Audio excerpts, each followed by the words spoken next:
Right at the beginning of August of 2018, I moved from the house that I had lived in for 16 years up to that point. From the time in which I was born to age 16, I had lived in that same house. And as many of you know, I ended up traveling across like 5 states, lived in 5 states that year, something like that. I can't keep track. But the first one, the state where all of this began was Oklahoma. And where all of this began was on rocky ground in the first place because we owned a lot of things, and a lot of those things ended up getting trashed or just not being able to be taken. The years of renovations that were taken on my sister's room, for example, and just all the stuff that was in there, stuffed animals, childhood stuff, all of that was left, and it got trashed. And the pink walls that she had, all of the furnishings and real work that was put into her room, just gone. And I remember my sister almost cried. Wait, no, did she? She didn't almost cry. She actually did cry about the fact that she couldn't take her room with her because she was so attached to it up to that point. And a lot of stuff ended up getting left. There were like 2 days tops that we had to pack up all of our stuff and then leave as fast as possible. And so we rushed and rushed and rushed to get all of our things into boxes and clear everything out of the rooms. And I had packed a lot of the boxes that I had with clothes and stuff because I didn't have proper packing material. That's what kept a lot of my more fragile video games and stuff safe, was that I put a bunch of my clothes in the boxes. And we taped things up, tried to kind of label them at least, and put them all in a moving van. I think we had to do like 2 trips. And put them in a storage unit, and then took the rest of the stuff, put it in the car, and then left that place immediately. And we were gone.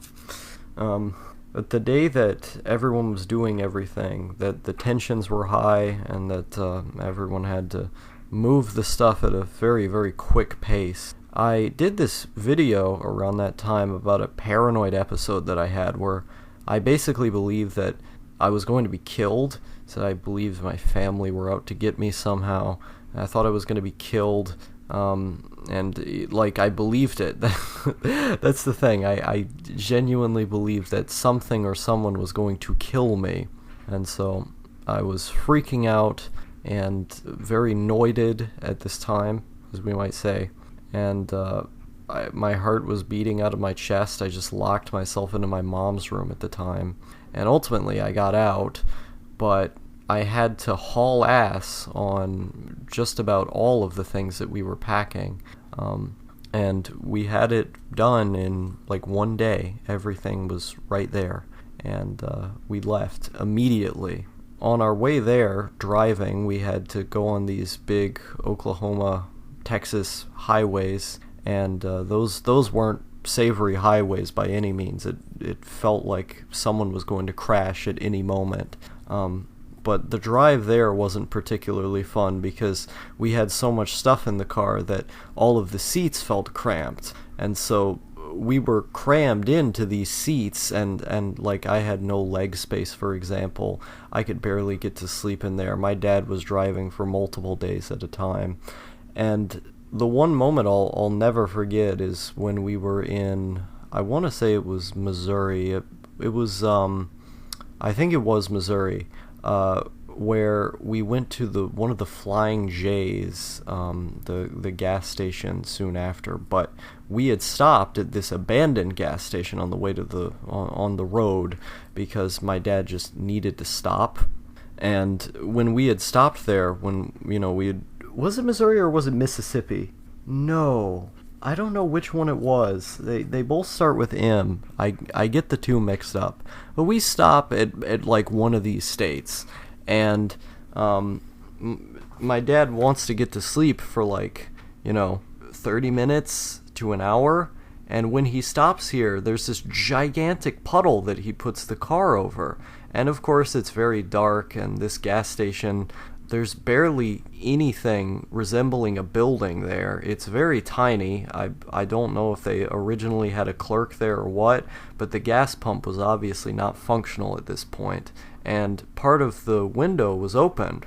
And then all of a sudden, a maelstrom, a proverbial army of mosquitoes come into the car. They're everywhere. They're flying all over us, biting and flying all over the place. They're everywhere, all over.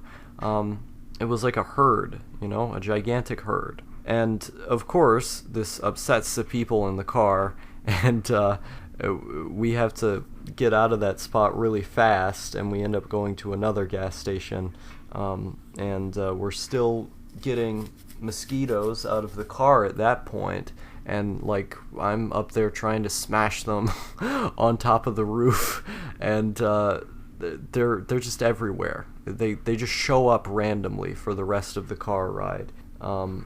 We try to get them out the windows while driving, and that starts to work to get quite a few of them out, but they stayed around, and it made the drive very, very unpleasant from there, because there were just always mosquitoes at that point. But there were particularly a lot when we had stopped at that abandoned gas station. Like, the window was just open, and then they were everywhere, on my face, on the other people in the car. It wasn't very fun, but it just kind of was what it was. When it happened, I feel like I was the one who was the least upset about it. Everyone else was more bothered than I was. But as we keep driving, we eventually do get to Oklahoma. We stay at like this hotel, and we end up living in a trailer. And there's a couple videos you can find on my channel of when I was living in the trailer. And my room had no air conditioning. None. And it didn't have a curtain either. So I was laying there in my room, in this trailer, with a door that couldn't lock, couldn't properly close, laying down on the floor, because I had no other place to lay, until eventually I got an air mattress, with the sun directly on me, because the window was right there. The room was small. The window was going to be in front of you no matter what. Right there, right directly there, getting onto you. And that wasn't fun, because even though it was August, which I would consider to be fall where I had come from, it was burning hot outside, over 80 degrees and whatnot. Not fun. Not fun. Living out in the desert is not fun. And so I was burning up. I just wanted water, but we had like barely any money, so we couldn't really afford drinks. So I was just laying there. I was just laying there all the time, absolutely miserable. There was no internet because we couldn't even afford to turn the internet on. So I had to tether my phone or my computer to my dad's cell phone, and the connection was so slow that I could barely do anything. So basically all I had done there was just lay down and think. And with how depressed I was, because I was taking both Lexapro and Latuda at the time, which were significantly worsening my depression, I was just constantly sad with nothing to distract me but my own thoughts. And of course, because I was constantly sad, my own thoughts ended up intruding on just about everything and being filled with negative things. And so being in that room, being stuck there, was almost like constant torture, because my parents were often out doing whatever, and when they would leave, my dad would take his phone with him, and I couldn't use the internet at that point, so I didn't have even the small bit of entertainment that I would have gotten from that very, very slow internet signal. And I just laid there, defeated, utterly defeated, every day. I couldn't even really go on walks that much because my parents restricted me from doing so due to the nature of the area that we were living in, the trailer park. As soon as we had gotten there, having waited for the landlord to turn the electricity on and let us into the house, the trailer right next to our trailer, while we were sitting in the car, had sounds coming from coming from the walls, with us being like 2-3 feet away, of a guy screaming at his wife about his father, about how his father didn't love him, and he had said this right after like calling her a bitch and a whore, and like there was a sound of something breaking and this kind of stuff, and he was screaming about something, but somehow this like loud discussion of them being mad at each other and getting upset and him throwing stuff ended with him saying that his father didn't love him, but he screamed it like he was a manly guy. And it was very, very strange. So I had to sit there and and listen to this while we were waiting to get the electricity turned on in the trailer. And the car was pretty hot as well, so I just wanted to get in the house, not knowing that my room wouldn't have an air conditioner, because there wasn't central heating and cooling throughout the home. Like, the home that I have now has central heating and cooling, so there's little vents on the floor that end up pushing out cold air in the summertime and warm air in the wintertime. There's just vents on the floor. That's what they do. And it gets it from the electricity. The electricity makes the cold and hot air. But in this trailer, there was one AC per room. My room did not have an AC. So in the vast living room, which was the majority of the trailer, you had one AC there, and then you had one AC in my parents' room, or well, no, it was my sister's room. My sister got that room, and then my parents got the living room. And so she had an AC, I didn't, and my parents kind of had an AC in the living room. And that's how you got the heating and cooling, was just a device on the window did the heating and cooling. My window didn't have one, and so my room, on the far end of the trailer, all the way on the end, had me laying there in the sun, in the heat, the musty heat, with ants crawling around. Did I mention the amount of bugs that were in this trailer? Immediately when we came in, there were cockroaches all around the place. I mean, that's a bit of an exaggeration. They weren't all around the place, but they were in the kitchen. We would find them. There were a lot of ants in each room. In like the fridge, they were like everywhere, and it was really gross finding that many bugs. And so I had to lay down there hoping, I hope a bunch of ants don't crawl on me, I hope a scorpion doesn't come through the goddamn hole in the trailer and get me with its stinger, because that's something Oklahoma has. That's fun.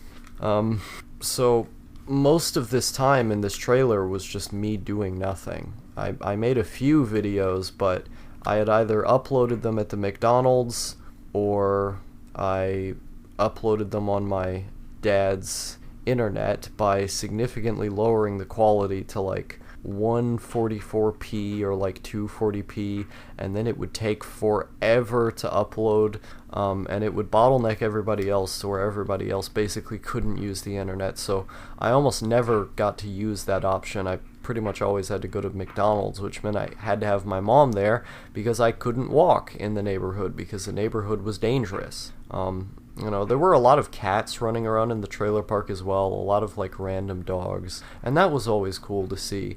The people seemed very unsavory, very misanthropic, kind of a settler mentality almost. The only people who were nice and friendly were the black people, which there were like 2 of them. And they were the only welcoming people there. All of the white people were just very standoffish and kind of mean, and also abusive in that one instance that I had mentioned before. So immediately my impression of Oklahoma, at least from living in Shawnee, was that this place was run down, that people here aren't very good, and that I was going to be living in a really impoverished area. I was going to be living in a trailer park. And eventually, me, my mom, and my sister end up going on the wacky charade across the United States in later parts of the story, which I've told before. But staying in Oklahoma itself was just hell. It was just the embodiment of hell, because I had nothing to do. The weather was absolutely horrendous. It was killing me. and there were bugs everywhere. I didn't even have a comfortable space at that. And so, after living in the same place for 16 years, besides, sometimes living at my grandparents' place, which my cousin inherited, and my dad would be living there, when my mom and my dad would have an argument and they would choose to live away from each other, I would sometimes go live with my dad. I lived there for a few months. And that trailer that my grandparents had lived in before they died, and that my cousin had owned, was familiar. That was not a far-off distant place. That was a place I had known for a very long time. So living there was like living in a second home, and it was not very far away. But living in Oklahoma, an entire new state, in a run-down, white trash trailer that's not even properly up to code, where I'm burning to death from the heat, felt like a major downgrade from the living situation that I was used to. And the living situation that I was used to wasn't even that good. Like, my house in Tennessee was falling apart. It was pretty bad, but this was way worse. And my medications didn't make it any better, because those made me constantly depressed. So it felt like everything was just bad. My relationship with my boyfriend at the time, now ex, was quickly deteriorating. I kind of started to see the writing on the wall as time went on, that things weren't going to work there. And the next month, literally the next month after, near the beginning of it, things like violently end there, and it was really, really bad. It was a very traumatic experience, the end of that. And so it's like, living in Oklahoma, everything was just bad. That's the only way of describing it, is that everything was bad, and that was my life at the time. Most of 2018 was like that, where everything was just bad all the time. And eventually, after that happening over and over and over again, I mean, you guys have seen Laundromats Are Cool. You know where I was at in 2018. It put a lot of psychological damage onto me at the time. But I survived it, and now I'm here making YouTube videos.